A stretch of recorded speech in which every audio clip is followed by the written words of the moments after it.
It's because wala kay guide. No, wala kay guide sa kung unsa man ang imong buhaton. It's not easy, no? Pero kung naa kay Ginoo sa imong kinabuhi, mahimo siyang sayon. Sa ako ug sa akong mga kauban, always siya naga-istorya, naga-topic kung unsa ka maayo ang Ginoo sa iyang kinabuhi.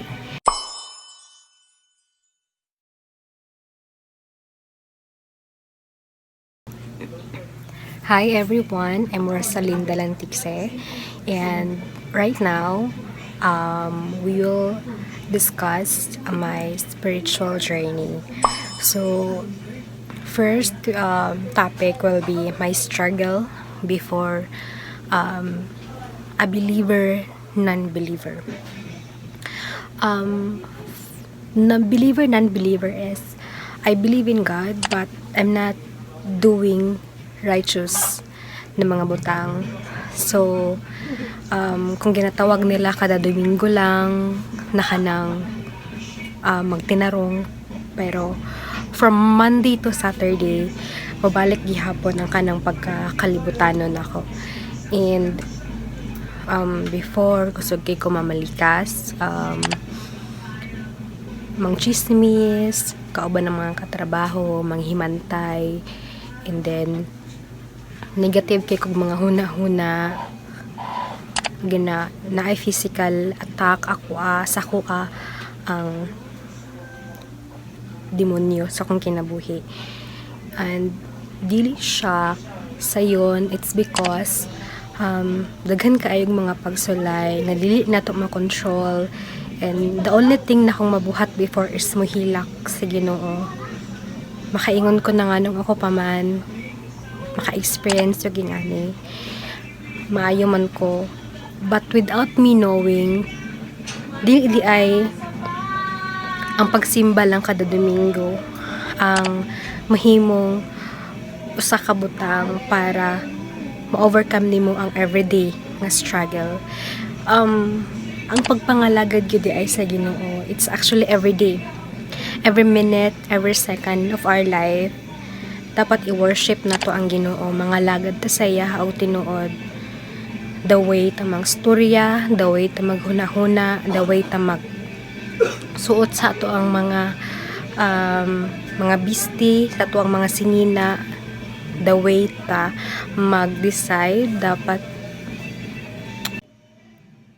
I'm sorry, naputol ang video. So, continue. Dili gyud siya lalim nga wala kay Ginoo sa imo ang kinabuhi. It's because wala kay guide. No, wala kay guide sa kung unsa man ang imong buhaton, sa imong mga desisyon sa kinabuhi, sa imong the way ka makipag-interact sa imong isig ka tao. It's not easy, no? Pero kung naa kay Ginoo sa imong kinabuhi, mahimo siyang sayon. What do I mean by that? Is do naa gihapon ang mga pagsulay pag naa kay Ginoo sa imong kinabuhi. But the good thing is naa kay peace. No, naa kay peace sa imong kinabuhi pag naa kay Ginoo. And ang usa nato ka mahimong giya sa ato ang pagpakinabuhi nga matarong kauban ng Ginoo is ang Biblia. Ang Biblia ang mahimo natong giya sa tanan, kay ang pulong sa Ginoo makahatag nato og kinabuhi. Mao na siya ang atong pagkaon sa ato ang kalag. Mao nang importante kaayo gid siya. And second topic is yun sa nako siya pag-overcome. So, na-overcome na ko siya, pinaagi sa ako ang supervisor before. So, before ko nagtinuod og pagpangalagad sa Ginoo is I have a supervisor in my current job now na kanang nagapangalagad pud gyud siya sa Ginoo og tinuod. And he's the one naga-encourage sa ako ug sa akong mga kauban. Always siya naga-istorya, naga-topic kung unsa ka maayo ang Ginoo sa iyang kinabuhi. And when I look back, layo na daw ako sa Ginoo, layo na ang ako ang relasyon sa iyaha.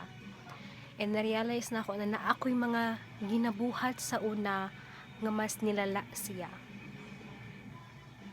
And sa pagpaminaw na ako everyday sa mga kamaayo na nabuhat sa Ginoo, sa kinabuhi sa akong supervisor, is there naay sa kuang kasing-kasing na nagaingon, or which is kanang ganing feeling na kanang ang first love nimo, which is ang pagpangalagad sa Ginoo,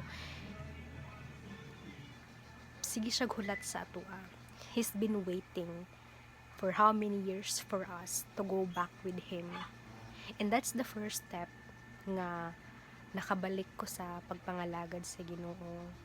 I attend Wednesday Bible study, and also dili pa ako makasimba ato pag Domingo. It's because di pa ako makadawat, nanibalik na ko sa Ginoo. One thing na advice na ko sa inyo nga nagapangita og kahayag sa Ginoo is duol gid sa iya, kanunay pagampo, sabi sa unsa mong buhaton, magbasa ta kanunay everyday og Biblia, no? Before ta magdesisyon, magampo gid ta, mangayo ta og kanang giya gikan sa Ginoo, o kanunay ta magpasalamat sa mga gagmayng butang, mga tagkapasayloan sa Ginoo, o magbuhat tag mga matarong, dili lang mga maayo sa pananaw sa tao, kundi mga tama nga butang nga makapalipay sa Ginoo. O kato lang, and then see you on the next one. Bye!